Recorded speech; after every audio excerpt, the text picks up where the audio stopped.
this evening at 8 o'clock in the University Center. He will talk about engaging the Muslim world. That's also the topic of his most recent book. The topic of this afternoon's presentation was a close call. Professor Cole gambled and won. Here we are. And he'll be talking about Iraqi politics on the eve of the elections, prospects for Obama's disengagement. Thank you. Thank you very much. And thanks to all of you for coming out. Yes, we just had the announcement late last night, early this morning, that the Iraqi electoral law has been passed. One of the vice presidents was holding it up for sectarian reasons to some extent. But it's gone through, and they are expecting elections actually to take place and, in early next year. So I want to talk today, being a historian, about some of the background of all this. Just to remind us where we are in Iraq.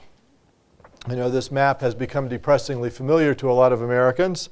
On the other hand, a lot of the polling, you know, Miss South Carolina, USA, became involved in some embarrassment because she was asked at the beauty pageant why it was that Americans could not find Iraq on the map. And she replied that it was, in her view, because Americans don't have maps at home, and that was why they couldn't find Iraq. And went on then to say some things that were considerably less coherent. But I actually thought that she got an unfair rap for that particular comment, because I'm quite sure she's right that too few American families have world maps at home or bother to look at them very much. So Iraq is characterized, as we all know by now, by three demographic zones. In the south, the dark green part is the Shiite Arabs. They speak Arabic. They belong to the Shiite branch of Islam in a very vague and inaccurate sort of way. You could say that the Shiite branch of Islam is a little bit more like Roman Catholicism in Christianity. It has an emphasis on a clerical hierarchy. That's not so common in the other great branch of Islam, the Sunni, which is the white part in the center and the west. And the Sunni Muslims, a little bit nowadays, more like Protestants, I would say. Their clerics are more like pastors than they are like priests. There's not so much of a hierarchy. And moreover, people don't pay any attention to their Sunni clerics for the most part. So they don't have that much authority. Whereas the Shiite clerics rule an entire country of Iran and are enormously influential in Iraq. And these in the center of the country, the white part, they are Sunni Arabs. They speak Arabic, but they are belonging to the Sunni branch of Islam, not the Shiite. And in the north of the country, it's a mixed bag. You have some Arabs, you have some Turkmen who speak a language close to that in Turkey. But then the biggest population up there is the Kurds. And the Kurds tend to be also Sunni Muslims, but they don't speak Arabic as their mother tongue. They speak Kurdish, which is an Indo-European language. It's ultimately related to English. So just to give you a flavor of it, the Kurdish word for brother, bra. It's like the English bro. Very similar. The Arabic word for brother, akh. Not the same language family. And as we know, these linguistic and religious markers of identity then get worked in contemporary times into forms of subnationalism. So the Kurds are very nationalistic for Kurdistan, their region of Iraq. And indeed, I think most of them would just as soon not be part of Iraq at all. They'd like just to have an independent Kurdistan. Unfortunately, that would cause several wars because there are Kurds in Turkey and Iran and Syria and none of these countries wants an independent Kurdistan. They're afraid of secessionism. So what we've seen since the overthrow in Iraq of the Ba'ath Arab nationalist regime of Saddam Hussein has been a jockeying for power. A power vacuum was created by the overthrow of the Iraqi government. So now people are jockeying for power. And in the old days, in most of the 20th century, the Sunni and the Shiite Arabs didn't have so many conflicts in Iraq. They were Iraqis first. But since the fall of Saddam, political entrepreneurs have reworked these political conflicts into ethnic and religious ones. So they've mobilized people on the basis of religious identity as a means of claiming share of national resources. The Kurdish situation is somewhat different since all along in the 20th century they had a nationalist movement. It has intensified and become more formidable in the past 6 years. Now, our subject is Iraq on the eve of elections, and let's just review the elections, what they were about, what they were intended to accomplish. The Bush administration overthrew the Saddam Hussein government and invaded Iraq for reasons that are still murky. We supposedly live in a democracy. However, our government just doesn't seem to tell us everything. And why we went to war in Iraq is one of those things that they haven't told us. I mean, they have given excuses for it, but none of them are very plausible. And they, moreover, changed over time. So if you go back and Lexis the Iraq issue from the Bush White House perspective in 2002, no mention of democratization. But by summer of 2003, it was all about bringing democracy to the Middle East. And moreover, the commitment to democracy, as we would typically understand it, seems initially to have been weak. So the first thing the Bush administration did was to appoint a viceroy to rule Iraq, Paul Jerry Bremer, whose main credential for running a major Muslim Arab country appears to have been that he had been ambassador to Holland. And he seems to have thought that he could run Iraq in English, since he declined to bring very many Arabists with him. And the whole thing didn't work very well. He faced a major Sunni Arab insurgency. And then he flew back to Washington in fall of 2003 and explained to Condi Rice and George W. Bush that American Iraq was collapsing into insurgency and violence, and that it would be impossible for an American to run it, that they had to put what they called an Iraqi face on it. A very interesting phrase, that it would be a facade in their view. So then they announced that there would be elections in Iraq, that an Iraqi government would be assembled. But then they said it would be on the basis of caucuses. There would be a caucus-based election. This plan foundered on a number of factors, one of which appears to have been that there is no word in Arabic for caucus, and therefore no one could understand what in the world they were talking about. But moreover, what they had in mind appears to have been that the provincial councils and some of the larger municipal councils would be the electorate. So it would function, these councils would function rather like a substitute, a vanguard, as almost Leninist, for the Iraqi public, who wouldn't be actually allowed to vote. And how did those councils get there?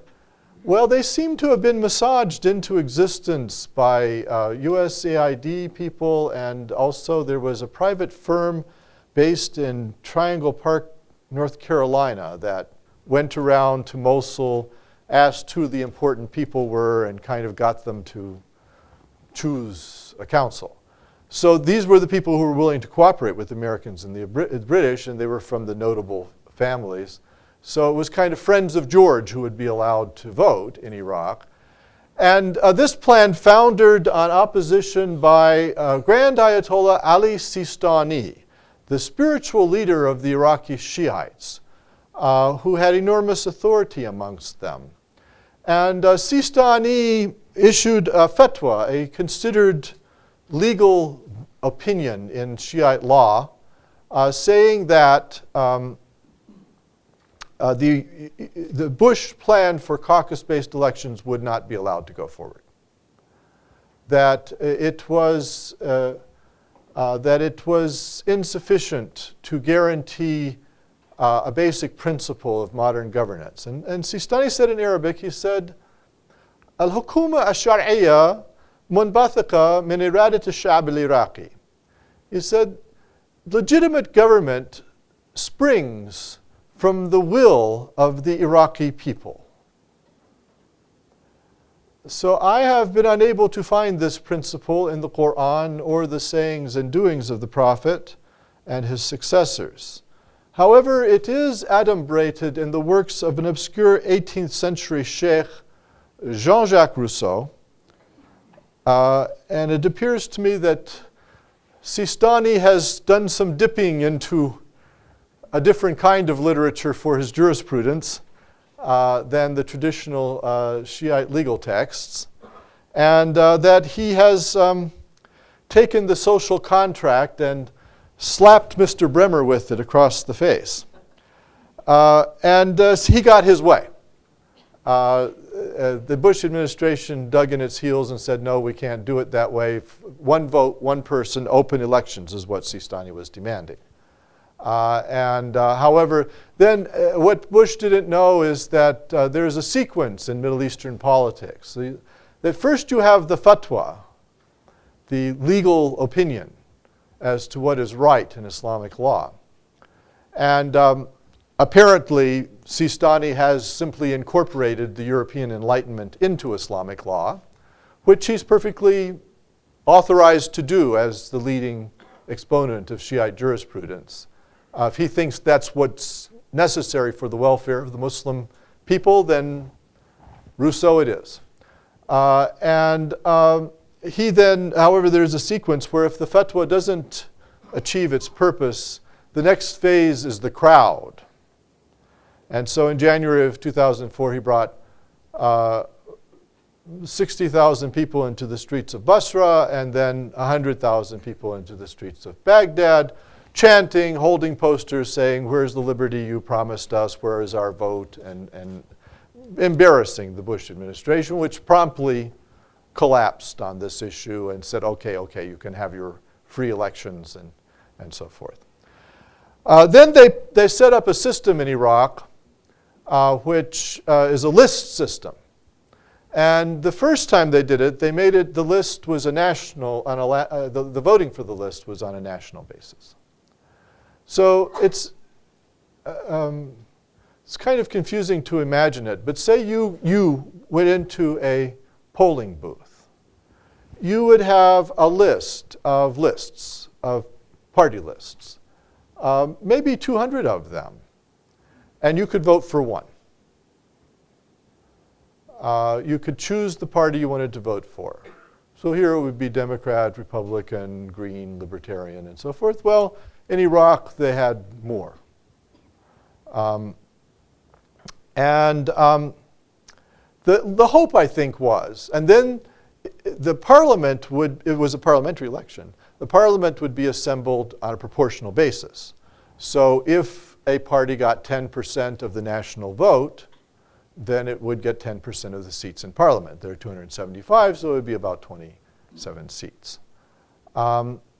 The hope was that this list system would cause Iraqis to attempt to win parliament by making alliances across these religious and ethnic groups. But the Shiites are a majority in Iraq. They're about 60%. And Sistani's people included nuclear physicists and people good at math. And I think they gamed out the list system. And they concluded that there is one scenario under which the Shiites come to power in Iraq decisively, which is that if you got all the Shiites to vote for one list. So Sistani then used his moral authority to go to all of the Shiite political parties and said, you must make a pre-election coalition.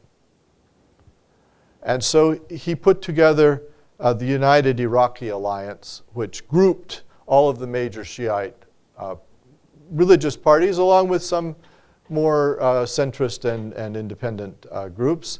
And they contested the elections. And these parties included the Dawa Party, which is the Islamic Mission Party.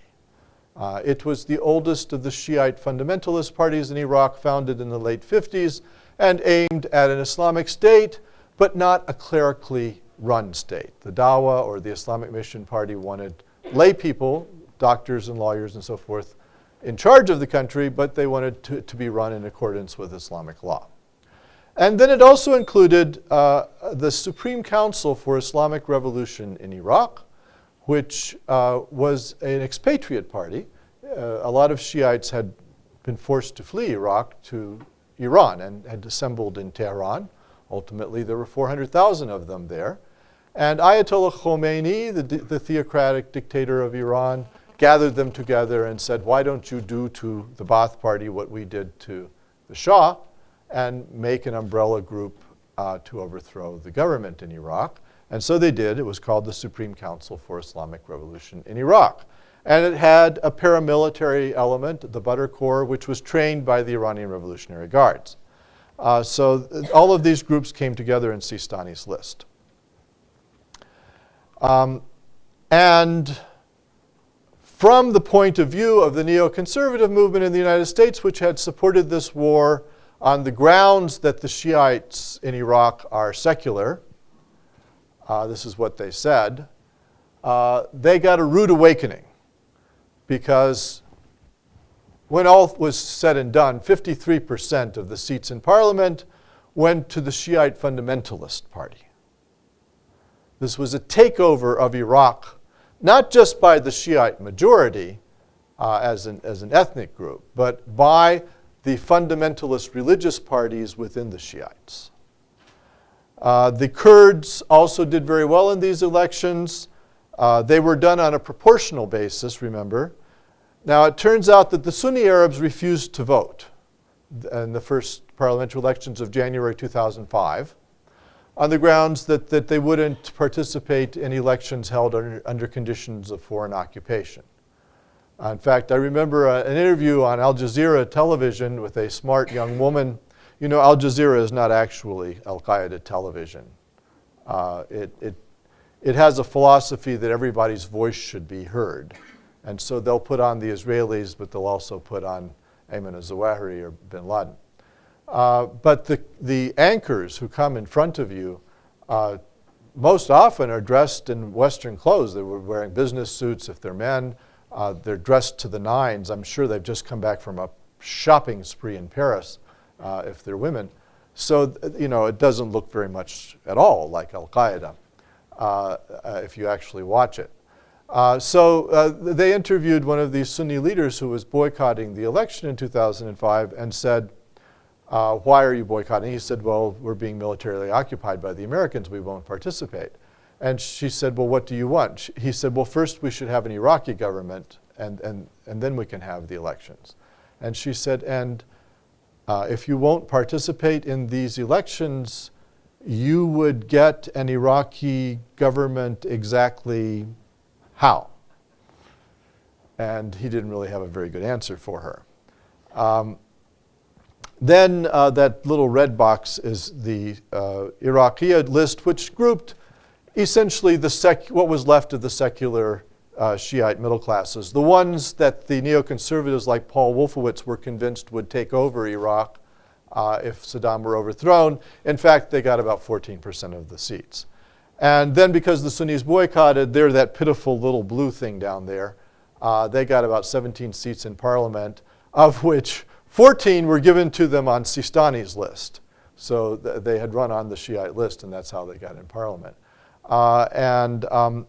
The Americans had said, well, the Sunnis will only participate if we get rid of the insurgency. And so they had attacked Fallujah, the city of Fallujah, which was an insurgent center. But it turns out the rest of the Sunnis sympathized with the people of Fallujah who were being attacked, and that increased their desire to boycott these elections. Now this outcome of a Shiite majority in parliament, a Shiite fundamentalist majority in parliament, and almost no Sunni participation, was a huge disaster. And I tried in December of 2004, I had published an op-ed in which I tried to alert people that this was a coming disaster. Because Sistani had said another thing. He had said that any constitution crafted for Iraq would also have to be crafted by an elected constituent assembly, by representatives elected from the Iraqi people, that Paul Bremer couldn't play MacArthur and just write a constitution for Iraq. And so Parliament took up the writing of the Constitution. But what kind of constitution would you get if it were written by Shiite fundamentalists and secessionist Kurds? It would be a constitution that the Sunnis wouldn't accept, and which enshrined Islamic law as the law of the land, but also gave, let's say, extensive states' rights to the Kurds. So that constitution was written in the summer of 2005, and it did have that shape, and the Sunnis did almost universally reject it. It passed the national referendum on the basis of Shiite and Kurdish support, but the Sunnis were clearly opposed to it. And so you have a very bad division in the country with the Constitution not being accepted by something like a fifth of the country, but the most traditionally wealthy and powerful fifth of the country, the Sunnis. By December of 2005, they had a second round of elections. The Americans, I think, set things up so that they might have a do-over. And in golf, you know, sometimes you're given a mulligan. So the first election was a mulligan. Okay, so the Shiite fundamentalists won that, but the neoconservatives were convinced that they could get their guys, the more secular Shiites, in the second round in December of 2005. But no, I predicted this at my blog, and I'm told that I caused some debates inside the U.S. intelligence community because of my analysis, but I predicted that the second round of elections they did on a province basis, and the provinces are ethnically mostly not very mixed. And so I said, you know, the Shiite provinces are going to vote for the same parties as they did the first time. And that's what happened. So the Shiite fundamentalists won again. This time the Sunnis did participate, but they altogether got about 56 seats in parliament, which out of 275, which means that the Shiites and the Kurds could always outvote them on everything. And a prime minister came in, Nouri al-Maliki, in spring of 2006. While the Iraqi political parties were trying to form a new government in winter, spring of 2006, all hell broke loose. There had all along been, since late April of 2003, series of bombings, roadside bombs, sniping, low-intensity guerrilla warfare had broken out in the Sunni Arab areas in particular. There was also some militia activity in the Shiite areas. But it seemed unfortunate but kind of manageable. It didn't pose an existential challenge to the Bush administration's policies in Iraq.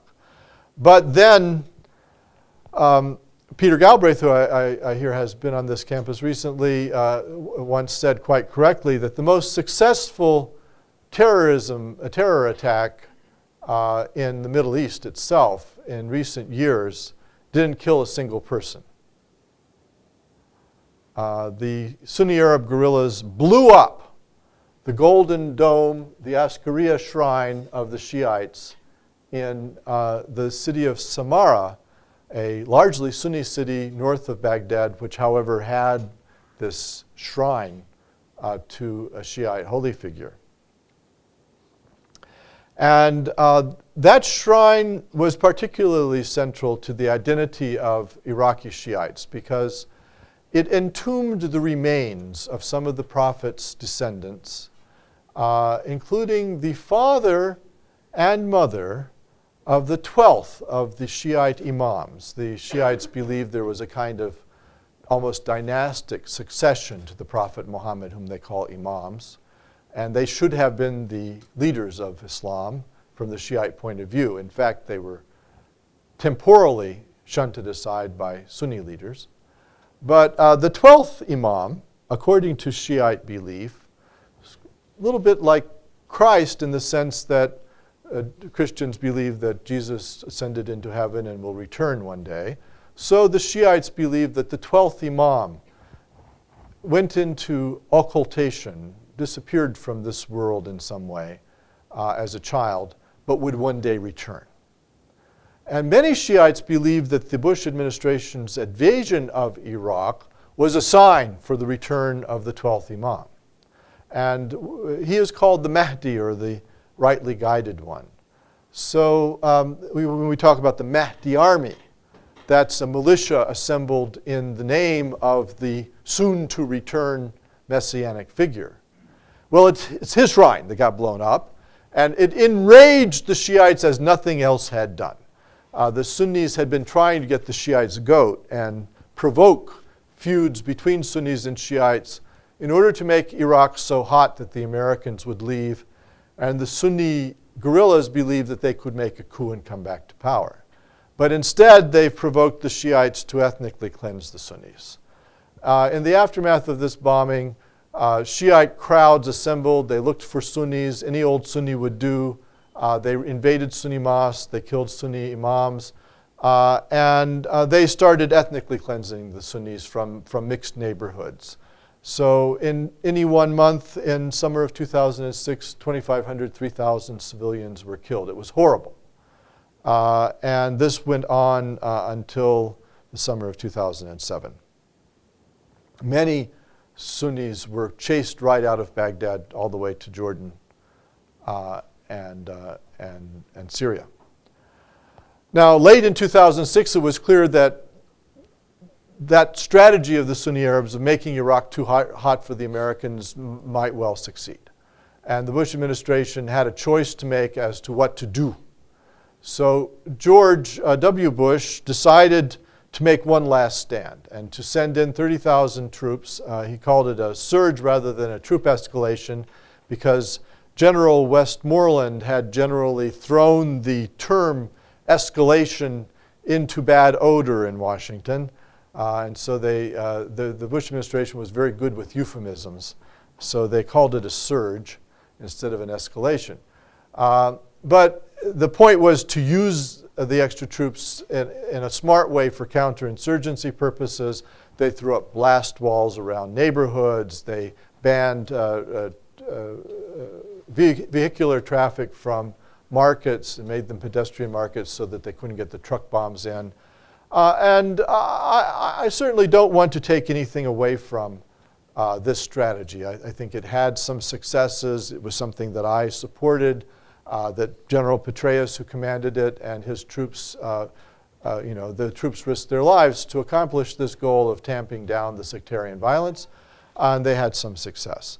At the same time, and before the surge, in the summer of 2006, some U.S. commanders on the ground had managed to start convincing some Sunni Iraqis to take up arms, take pay from the Americans, and to fight the religious extremists among the Sunnis, what the popular press calls al-Qaeda, although it's not really al-Qaeda, it's just Sunni radicalism. Al-Qaeda would imply that they were like calling up Osama every night and saying, what operation do you want us to carry out tomorrow? I'm quite sure that nobody in Iraq had Osama's telephone number. But in any case, they did have some success in getting the Sunni Arabs of Iraq to turn on the religious extremists. But I have to say, as a social historian, that the weight of explanation that I would place on why the violence ultimately subsided somewhat has to do with a different process altogether than the surge or the awakening councils of the Sons of Iraq, the Iraqi Sunnis who started fighting al-Qaeda. It was that between the time of the bombing of that shrine, the Golden Dome in Samarra, and September of 2007, the Shiites of Baghdad ethnically cleansed the city of the Sunnis. When Bush took Baghdad in 2003, it was probably about 50-50 Sunni and Shiite. Might have been 45-55, something on that order. But you can see this is a New York Times map based upon US military estimates. By June of 2006, Iraq was already 65% Shiite, and the Shiites on this map are the yellow. So Sadr City is a big Shiite slum. They have some areas of northern Iraq, Hurriya, but you can see that the mixed areas, the green, are the center of the city, are mixed Sunni and Shiite. And then there are some purely Sunni areas, the pink, and actually Mansour should be more pink than that. But by November of 2007, 18 months later, that's what Baghdad looked like. You see the yellow, which represents the Shiites, has taken over the city. So they not only have Sadr City, but they have the entire east of the city, really. And they have gotten rid of the mixed neighborhoods in favor of purely Shiite neighborhoods. And so the Sunnis now are pushed to where they are the pink area in the far west, and there aren't so many left. In fact, we think there are about 1.2 million Iraqis in exile in Syria and Jordan, the bulk of them Sunni Arabs, many of them who were ethnically cleansed from Baghdad. The Shiite militias would go into an apartment building and they would capture a young man, torture him and kill him, then threaten the family. The same thing would happen to them if they were still there the next day. They would send letters to people saying that there would be a dead man if they were still there at the end of the week. So people left. So the violence did subside. You didn't have 3,000 people dying every month, but that violence had been an accompaniment of the ethnic cleansing. It was Shiites attacking the Sunnis and driving them out.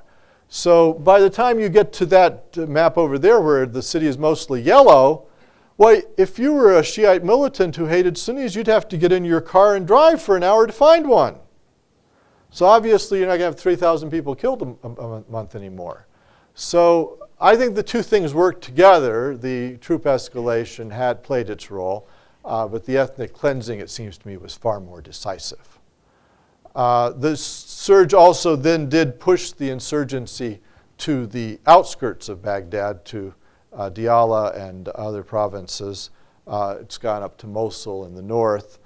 The Shiite Iraqi government was never happy with the idea of arming these Sunni Arab awakening councils or Sons of Iraq, because they felt, well, there'll be a militia that we have to deal with in the future.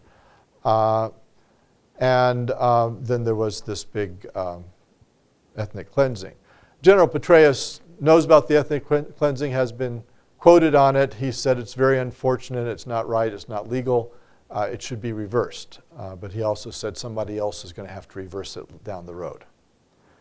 At the same time, Shiite Kurdish conflict started to flare up by last year this time, because the Kurds have their Kurdistan. They have taken 3 provinces in the north and melded them together. However, the Kurds are not satisfied with those 3 provinces because they would like an administrative structure of Kurdistan to be erected over every place where there are a substantial number of Kurds. And so there are other provinces neighboring Kurdistan where there are Kurds, and the Kurds would like to incorporate those into Kurdistan. On the other hand, Nouri al-Maliki is an Iraqi nationalist. He wants Baghdad rule. And so he wants to push the Kurds back into their Kurdistan. And they actually came to blows. So they fired on each other. The Kurdish paramilitary, the Peshmerga, and the Iraqi military actually had firefights last year this time in Diyala province near to Kurdistan.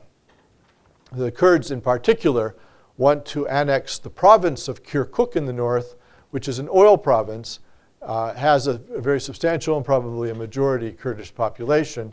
And Maliki does not want them to have Kirkuk. The Turkish government does not want them to have Kirkuk.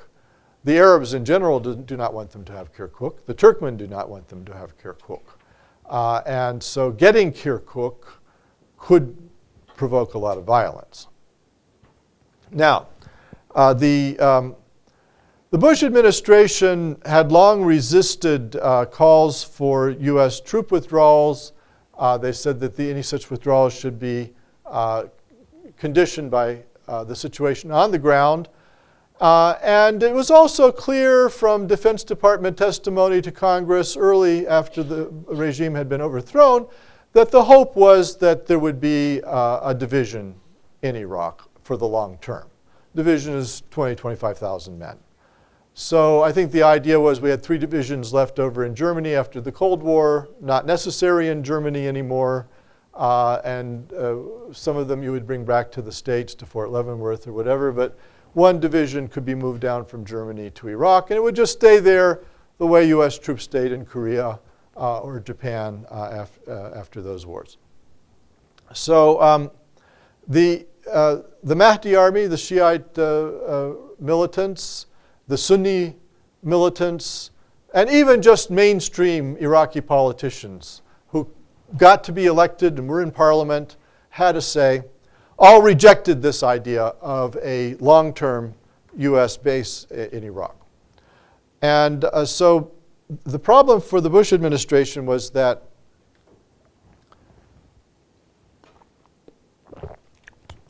the UN authorized the U.S. military presence in Iraq with the UN resolution. It's quite ironic that the legal framework for Bush to be in Iraq was the UN, because we all know the Bush administration didn't like the UN. John Bolton, the U.S. ambassador to the UN under Bush, once said the UN doesn't exist.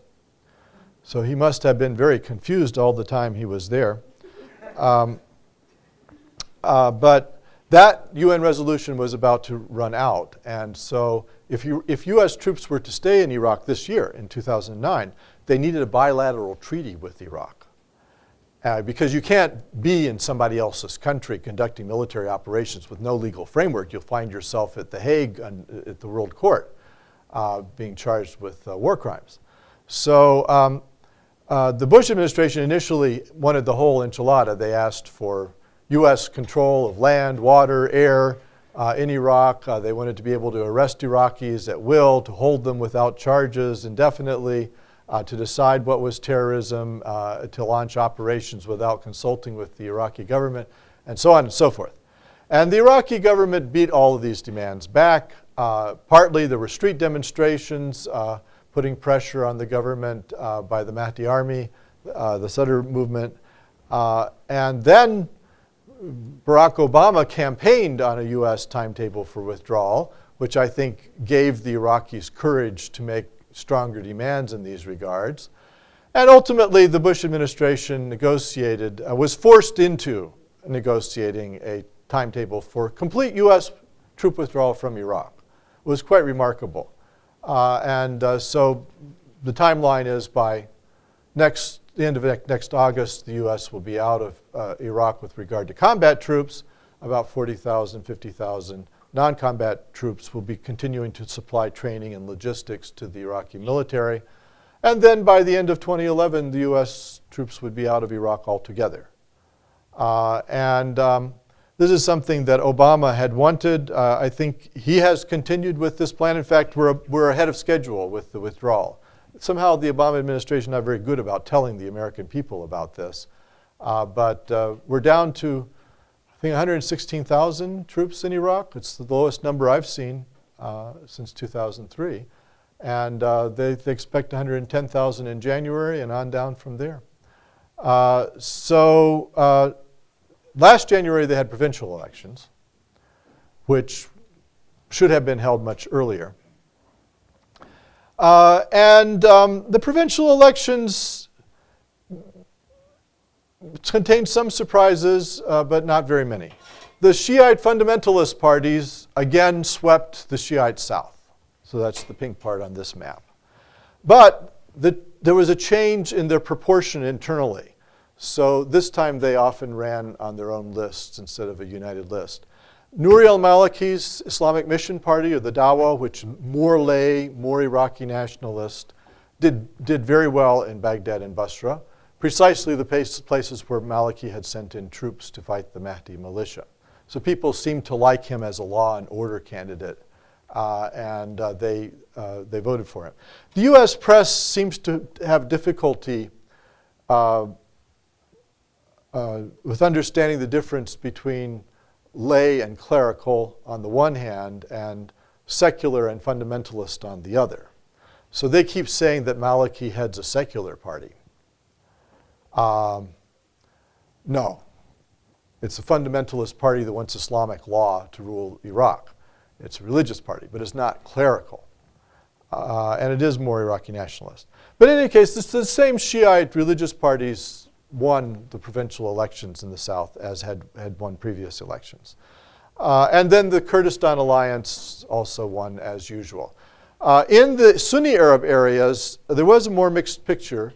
The religious parties didn't do as well as they had done in 2005. You had some tribal parties, some secular Arab nationalist parties that did well, especially in Mosul. And now we're on the eve of parliamentary elections again.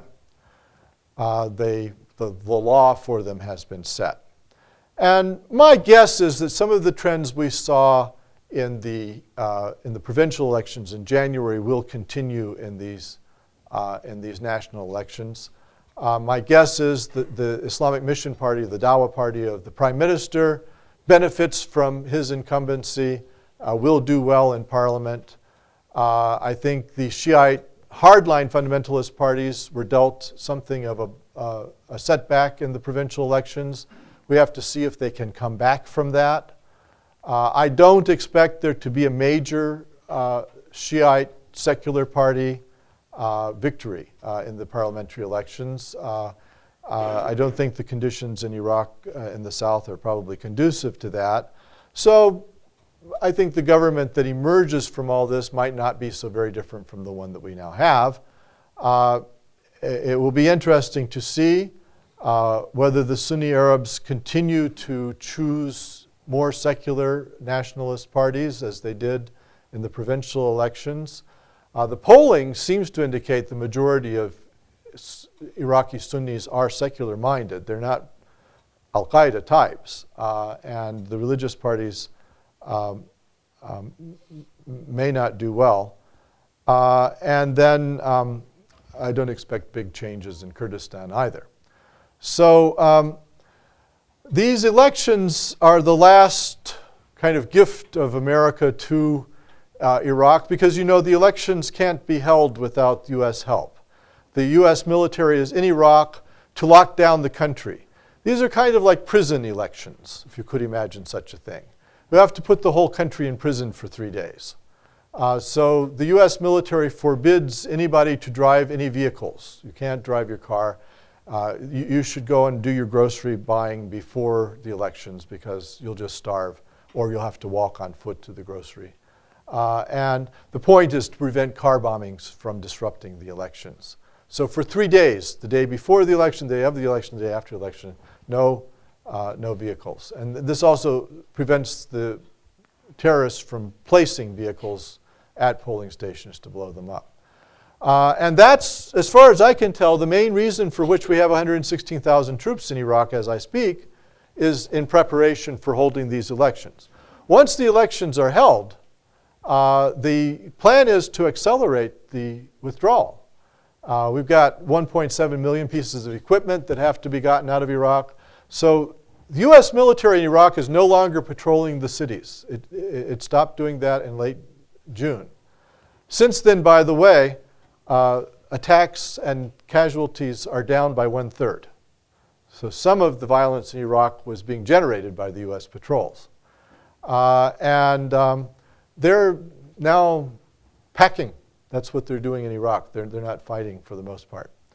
They did expect originally that the Iraqi government would ask them to continue to go on patrols with the Iraqi army, which they had trained and kind of were their buddies. But somehow no invitations have come in.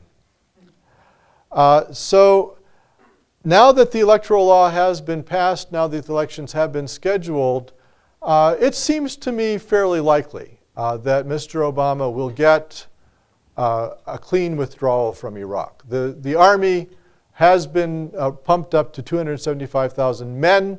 The Iraqi government has oil resources to pay for that. It's becoming better equipped, better trained. It seems to be able to stand and fight, to patrol independently, to put down militias. It can't stop some huge bombings from time to time. It can't restore order in the Sunni Arab cities like Mosul and Baquba, but it has restored order in the Shiite south for the most part. And so I think Iraq will limp along, a somewhat wounded country and fragile for some time. But I think the likelihood is that there will be no large-scale U.S. military presence in the country in as little as 2 years. And there is some possibility that the Iraqis will ask us to leave on an even tighter timetable. There's talk about a referendum in February about whether the U.S. should simply pick up stakes and leave even by the end of 2010. So I'll stop there. I'll say that I think Iraqi democracy, so to speak, is extremely fragile, that the elections that have been held because the U.S. military made them possible. There can't be campaigning in Iraq. The candidates would be killed. There can't be campaign rallies. They would be bombed. In the first election, some candidates were anonymous, and people were voting for lists and they didn't know who they were voting for. So things are a little bit better now, but there's still substantial problems. And the long-term prospects of them going on holding these elections regularly when the U.S. isn't there seem to me low. However, throughout the late 20th century, the Iraqi military was the backbone of any regime that existed. And it does seem to me likely that Maliki, if he remains prime minister, or his successor, will stay in power mainly because he was able to get control of that military and to deploy it effectively against paramilitary and militia challengers. I'll stop there. We can go to discussion. Sure. The traditional concern has been that if the United States leaves, Iraq will fall into civil war and anarchy. Do you foresee that Sunnis will choose civil war? Yeah. Well, see, the problem with that argument is that they had the civil war while we were there. So we weren't able to stop it. So the Sunnis aren't holding off right now. No. They have been they've been so weakened. My estimation is that they had their civil war, the Shiites won it, it's over with. So you can get some bombings, you can get some rearguard action, but it's basically done. The Shiites won. They control the army. They have ethnically cleansed the Sunnis from Baghdad, so that was a very important power base. And there's a team at UCLA of geographers who looked at the ambient light coming off of Iraqi cities, And they found, sort of around the time the surge began, West Baghdad, which is primarily Sunni, went dark, and it's still dark. There's just hardly anybody there. To the extent that there is somebody there, it's Shiites moved in.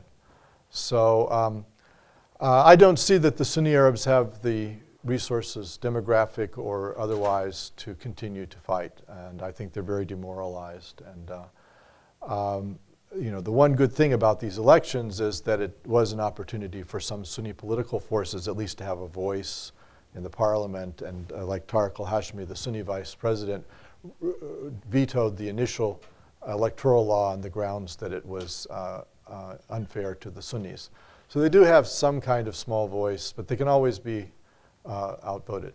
The big danger of instability, it seems to me, once the Americans withdraw, would be Arab-Kurdish conflict over Kirkuk and other such issues.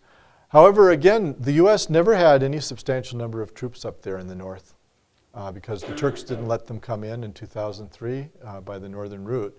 And I don't know, what would we do if the Arabs and the Kurds decided to fight each other? We'd be helpless. So I think that there is that possibility, but I don't think our presence could stop it.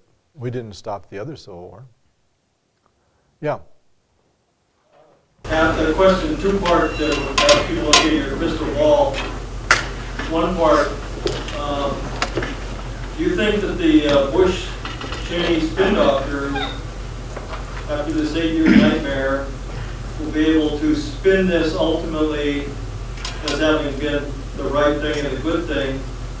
And then the second part is what becomes of the Sunnis in Syria and Jordan? Right. So the first answer is yes, of course. You know, the people who supported this thing will go on supporting it. And I fear every time there's any piece of good news coming out of Iraq, and I hope we have lots of good news coming from Iraq, they're going to say, you see, Bush was right. So we'll just have to get used to that.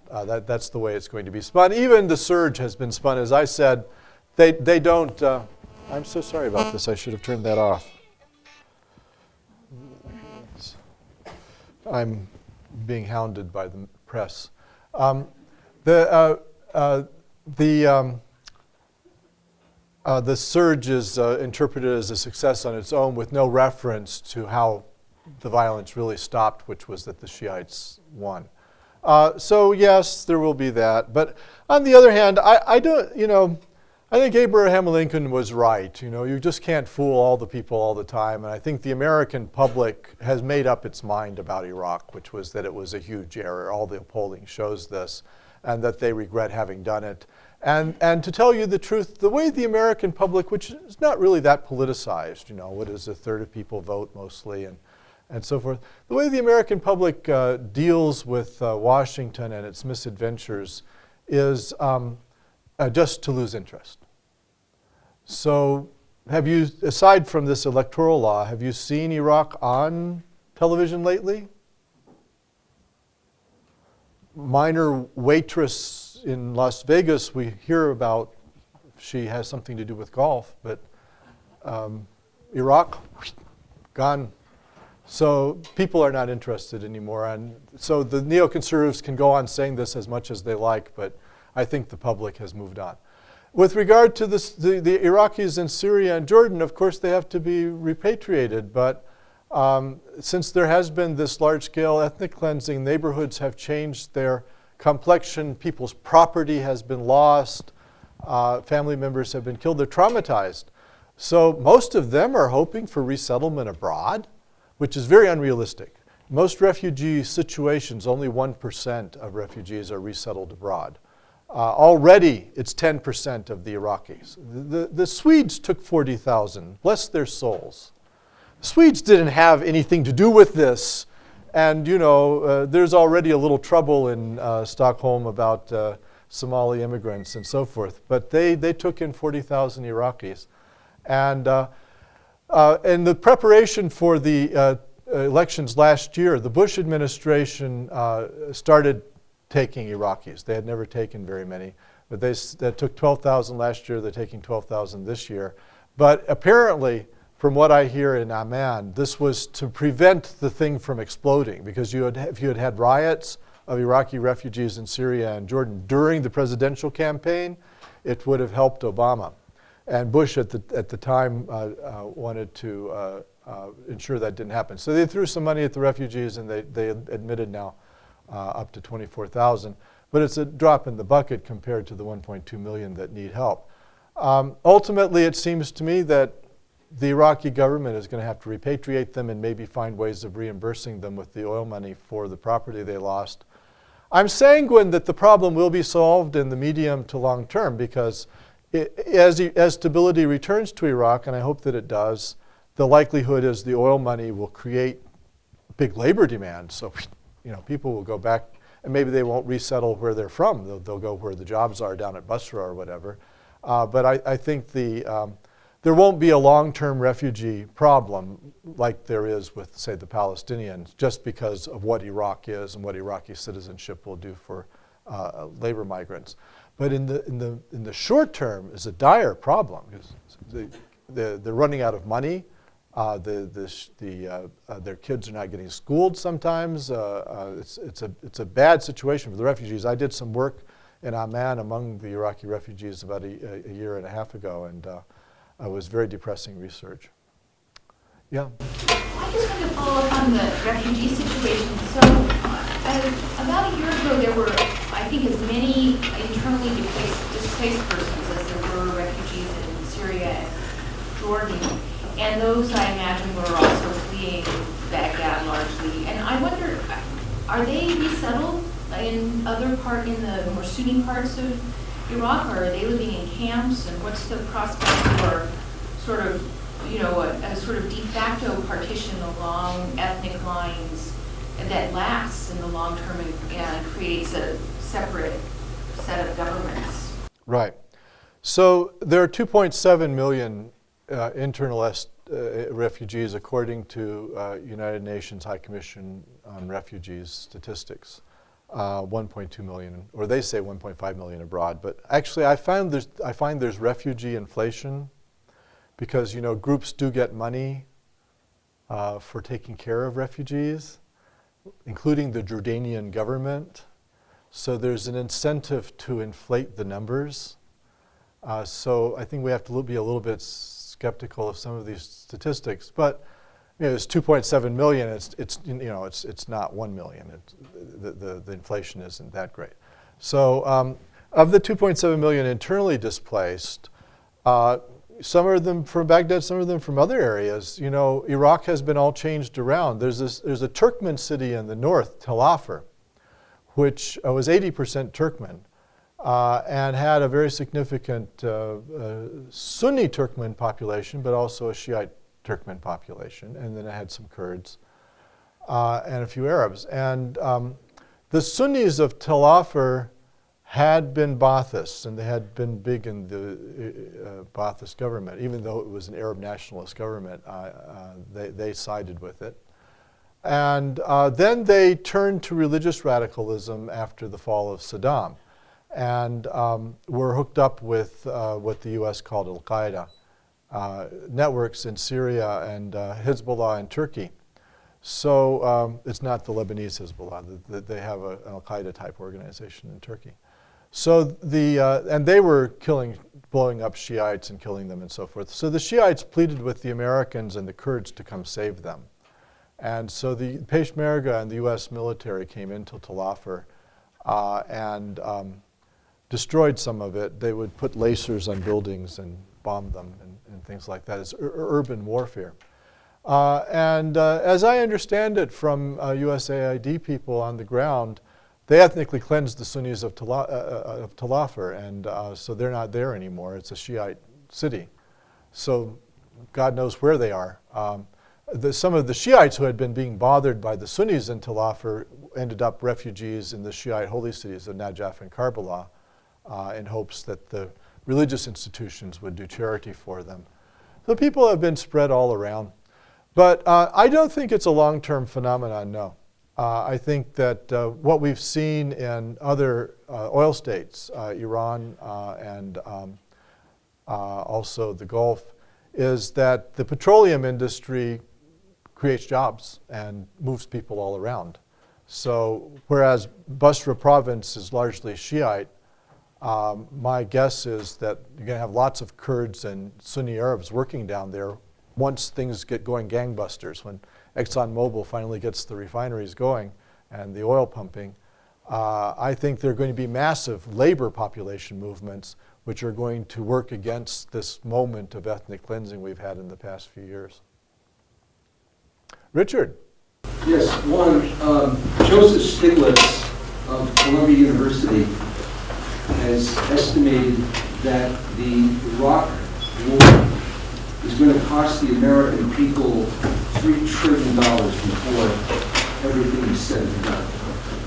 And I wonder if you could identify for us the forces responsible for the decision to invade Iraq. Okay.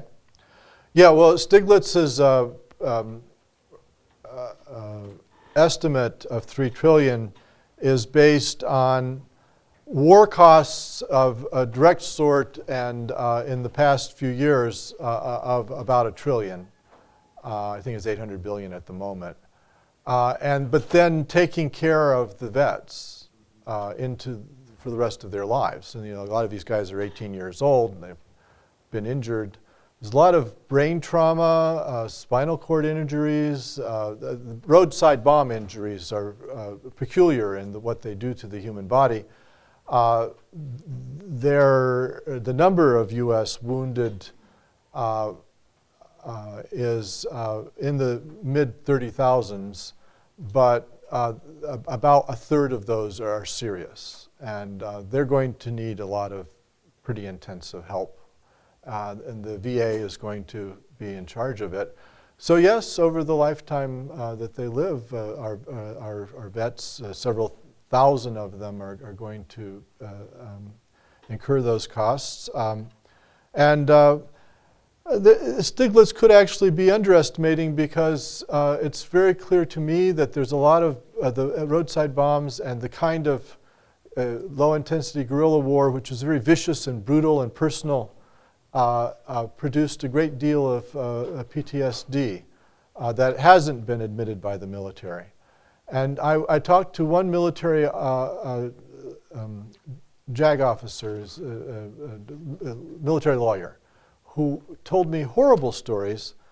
He had been based up at Mosul of, you'll have a guy who will be in a roadside bomb, but only slightly wounded by shrapnel or whatever, but it makes your brain vibrate, which is bad for your brain, not intended by God to vibrate.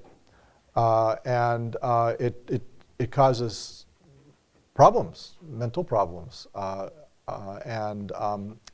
So you'll have a guy who starts acting erratically.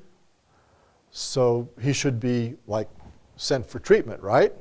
But no, he's acting erratically, which means he's a discipline problem.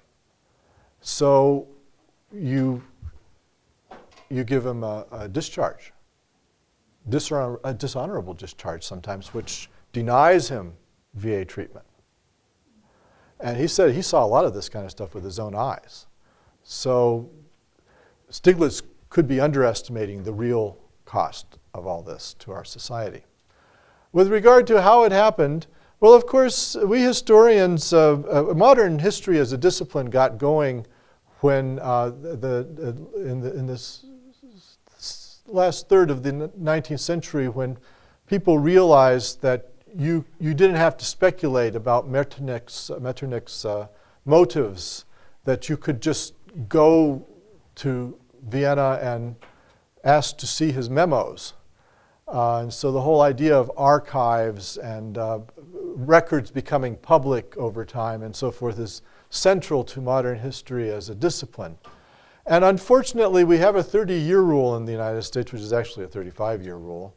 And we're not going to be seeing any documents from Mr. Bush and Mr. Cheney for a good long time. In fact, I don't know, it may keep me alive.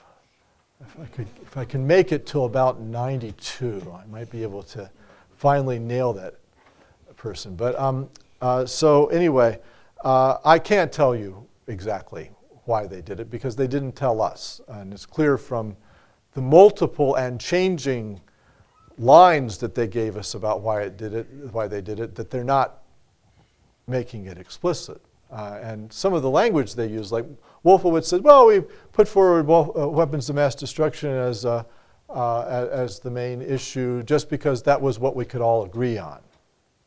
Well, it would suggest that there were numerous factions in the administration, each of which wanted to invade Iraq, but for a different reason. Well, what they could all agree on was that the weapons of mass destruction were a problem. Ironically, the one thing they could all agree on was completely wrong. In any case, in my book, Engaging the Muslim World, I do put forward I would say more a theory than a hypothesis about this because I do have some evidence for it, which is that I think it was a combination, an alliance of two powerful lobbies in the United States, the oil lobby and the Israel lobbies. And I think it was ironic. It wasn't straightforward. Dick Cheney, when he had been Secretary of Defense under Bush Sr., opposed going to Baghdad. And he said the reason for it, his opposition, was that, well, if you overthrew Saddam, then you would have to stand up another government. How long would it take? Might not there be a danger of falling into a quagmire while it was being stood up? Then the Shiites might hook up with Iran. The Kurds would get restless and anger the Turks with their nationalism and secessionism. So it would cause enormous amounts of trouble to overthrow Saddam, and he was against it. He said, we sat down and thought about how many US troops would Saddam's overthrow be worth, and we decided that the answer was not very many. Paul O'Neill, the Secretary of the Treasury under Bush, under W, says in the memoir he wrote with Ron Susskind that the first cabinet meeting in late January of 2001 of the incoming Bush administration was all about overthrowing Saddam. It was all about Iraq.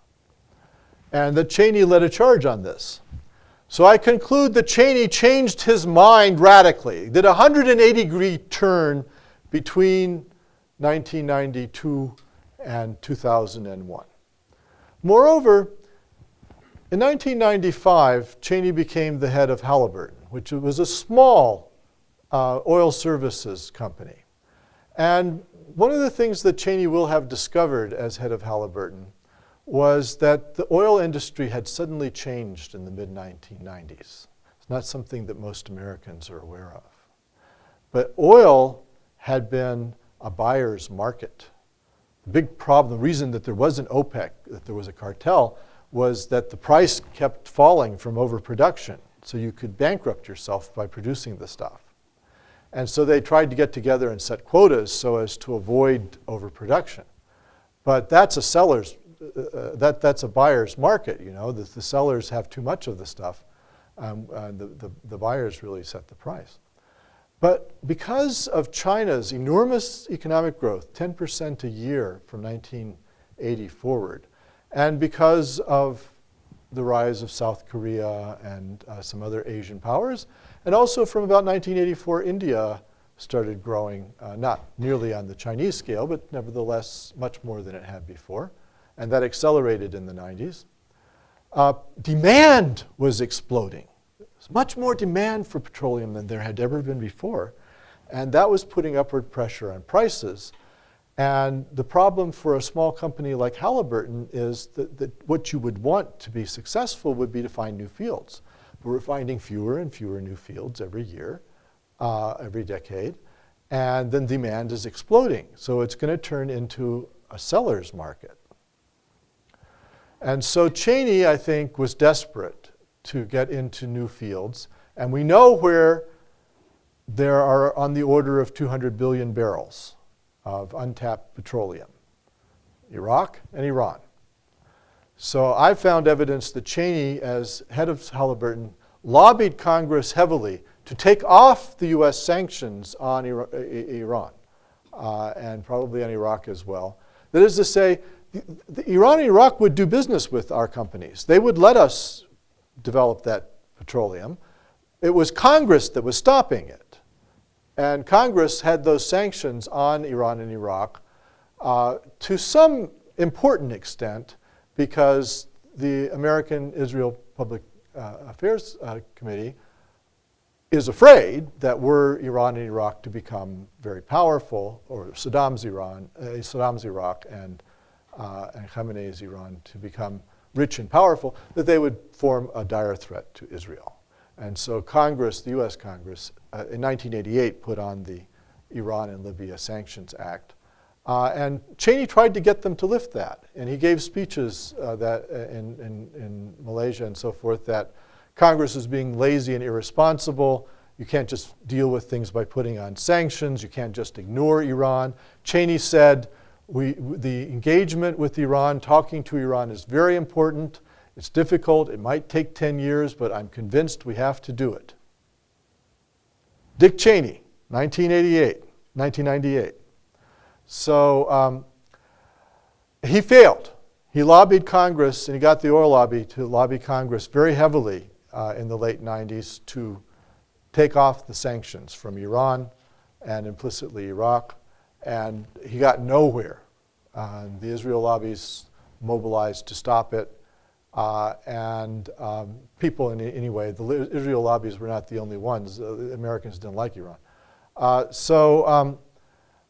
Then Cheney shows up in Washington, having been a lifelong Arabist and friends with Bandar bin Sultan, the Saudi ambassador, and hanging around with Middle East oil potentates and so forth.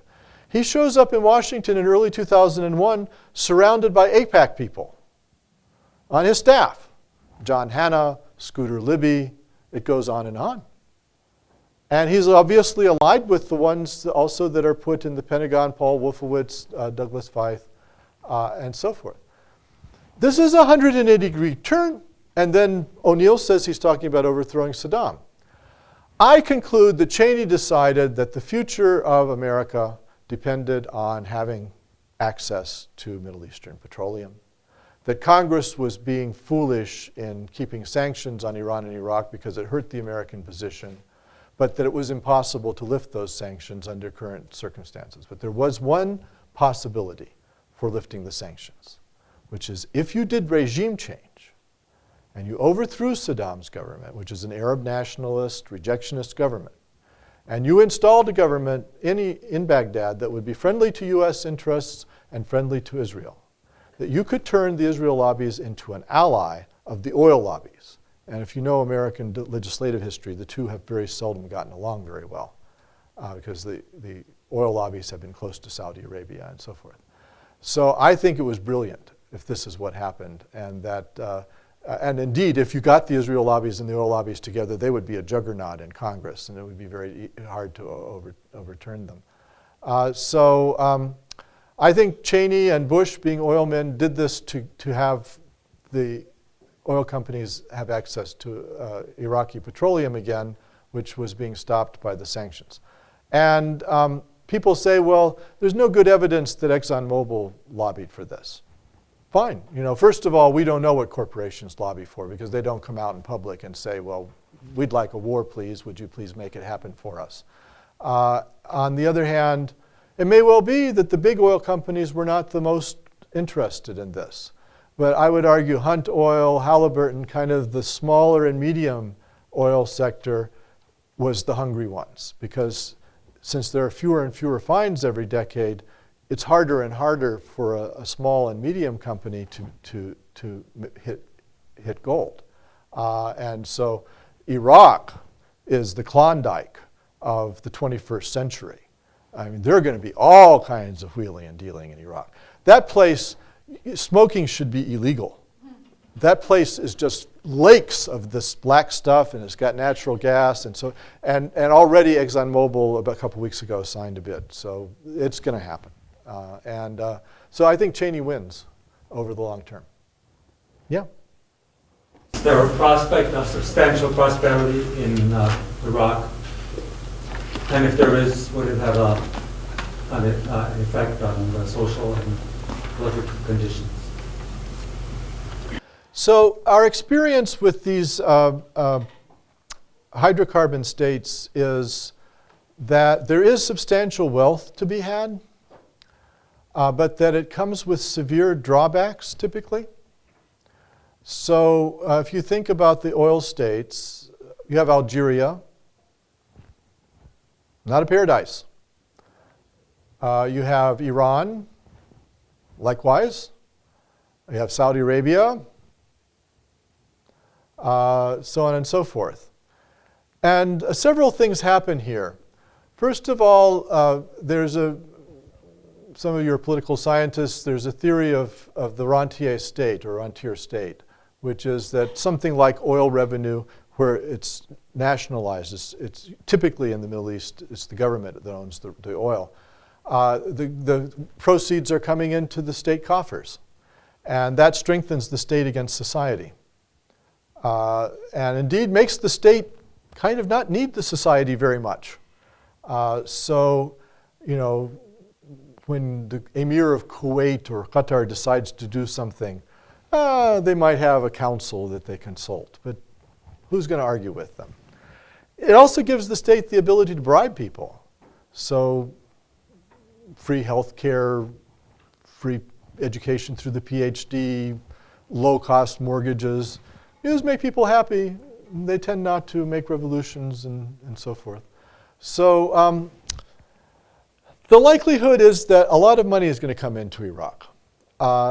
And if it's on the rest of the Middle Eastern pattern, it's going to be bad for democracy. It's going to increase the Gini coefficient so an extremely unequal society. There are going to be a substantial number of poor people amidst all the prosperity. And it could move the government towards a renewed kind of strongman type dictatorship. But the per capita income, yes, will go way up from where it is now, and there will be better health statistics, and people will generally be better off.